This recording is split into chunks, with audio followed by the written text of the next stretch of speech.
Yauwa don har kai ka san supporter ne ko kuma in ce kana goyon bayan Super Eagles, so wannan bidiyo na da daman ku ko kuma in ce da yawancin mu mun san yau ne kasar mu ta Najeriya za ta fuskanci kasar Morocco masu masaukin baki a kuma can Morocco, gasar da za a yi zagaye na biyun karshe na AFCON. So akwai wasu ka'idoji ko kuma a ce akwai wasu shawara guda uku wanda ya kamata Super Eagles su yi amfani da su, domin wannan wasa ne mai matuƙar hatsari ko kuma mu ce wasa ne mai matuƙar cike da abubuwa a ciki. Abubuwan da suke cikin wannan wasan su ne nake so zan yi bayani a kan su game da su. Kun san da sanin cewar wannan wasa ne mai zafi, domin idan har Super Eagles ba su yi taka tsantsan ba lallai ne su yi fasin na wasan da za a yi ba, no matter how suka yi playing na wasan. Domin dalili na anan shine kuwa kun san da cewar referee wanda zai hura wannan wasan dan kasar Ghana ne, sannan kuma na ji kamar an ce masu ba ma bidiyo a sassan referee su kuma dan Ivory Coast ne da sauransu. Duk kasashen da ba ma jituwa da su ne official masu kula da wannan wasan da zafi.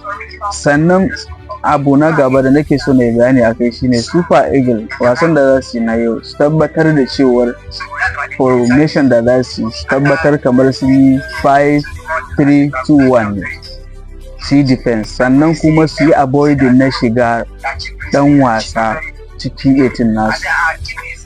No matter how, ko da a offside aka ci bal, in je Morocco ta ci Najeriya tabbas za su ba da wannan bal. Sannan koya su yi avoiding na taba dan wasan su player nasu a 18 nasu, domin shi ma ga Super Eagles wannan abu ne mai matukar wahalar gaske. Domin idan kuka duba wallahi koyaya suka samu aka yi musu foul, to fanarishi za a ba su a 18.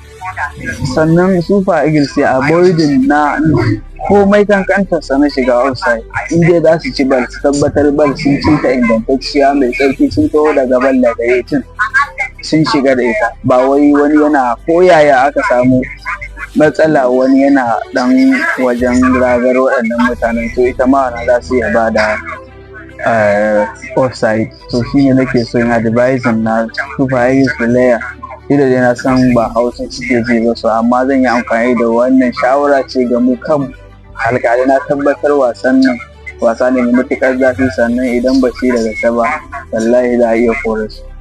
To don Allah ku dage ku yi mana kokari kamar yadda muka san, saboda mun ga last season abin da ya faru a Ivory Coast, wancan wasan da ake mun yi iyayen mu kuma kuma kun yi iyayen ku, duk da akwai wasu matsaltsalu da suka faru, so amma wannan ya riga ya wuce. So duk wanda ake wasa da shi a ƙasar sa dai kun san abin da yake faruwa, ba wai su a kansu can Morocco ba, hatta ko da a nan ƙasar Najeriya ta dole alfasha sai ta shigo cikin wasan. So don haka muna roƙon ku dan Allah ku dage ku yi taka tsantsan da wasan da za yi. Na farko Bola Ahmed Bally ka yi dage da Allah ka bar sakarci nan da kake yi mana a kowanne wasa.